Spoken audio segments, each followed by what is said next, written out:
தமிழ்நாட்டின் கடன் சுமையே வந்து 10 லட்சம் கோடி தாண்டி வருகிறது. அதை பற்றி கருத்து என்ன சார்?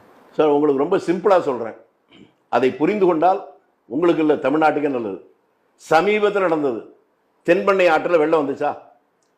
பல நூற்றுக்கணக்கான கிராமங்கள் பாதிக்கப்பட்டுச்சா? 16 கோடி ரூபாய்க்கு ஒரு பாலம் கட்டினாங்களா?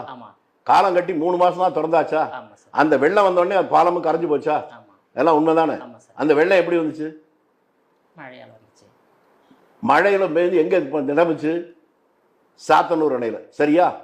சாத்தனூர் அணை முழு கொள்ளளவும் தேங்கியதுக்கு பின்னால அதுக்கு மேல தேக்க முடியாதுங்கிறதுனால அதை திறந்து விட்டாங்க. அவ்வளவுதானே? அந்த சாத்தனூர் அணை கட்டி எத்தனை வருஷம் ஆச்சு? ஏன்னா உங்க ஊர் பக்கங்கிறதா கேட்கிறேன். 65 வருஷம் ஆச்சா?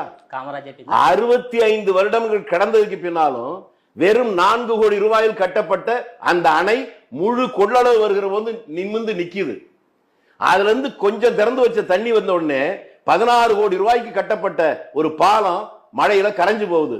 இதற்கான காரணம் ஏன் என்னன்னு தமிழ்நாட்டில் இருக்க ஒவ்வொரு குடிமகனும் யோசிச்சு பார்த்துட்டாலே